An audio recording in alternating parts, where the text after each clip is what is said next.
So many women here. Government provides free transport facilities for women only.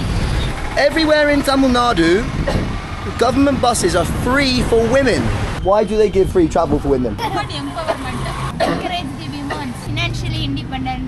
2021 தேர்தலுக்கு முன்னாடி விடியல் பயண திட்டம் குறித்த வாக்குறுதியை தேர்தல் அறிக்கையில சொன்னோம். உடனே நமக்கு எதிரானவங்க என்ன சொன்னாங்க? இது நிறைவேற்ற முடியாத வாக்குறுதி, இதனால பேருந்துகளை குறைச்சிடுவாங்க, பேருந்து கட்டணத்தை உயர்த்திடுவாங்க, தங்களுடைய இஷ்டத்துக்கு கதை திரைக்கதை வசனம் இதை தொடங்கினாங்க.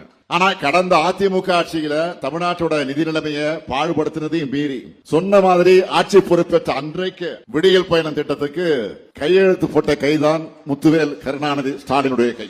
இந்த திட்டத்துக்கு ஆகிற பணத்தை செலவா பார்க்காம பெண்களுக்கு சேமிப்பா, மகளிர் முன்னேற்றத்திற்கான முதலீடாகத்தான் நாங்க நினைச்சோம். இதோட பலன் சமூகத்துல எதிரொலிக்க தொடங்கி இருக்கு. ஒவ்வொரு மாசமும் சுமார் 1000 ரூபாய்னு நம்ம ஆட்சிக்கு வந்த 51 மாசத்துல ஒவ்வொரு மகளிரும் 50,000 ரூபாய் சேமிச்சிருக்கிறாங்க. எவ்வளவு பெரிய புரட்சி இது!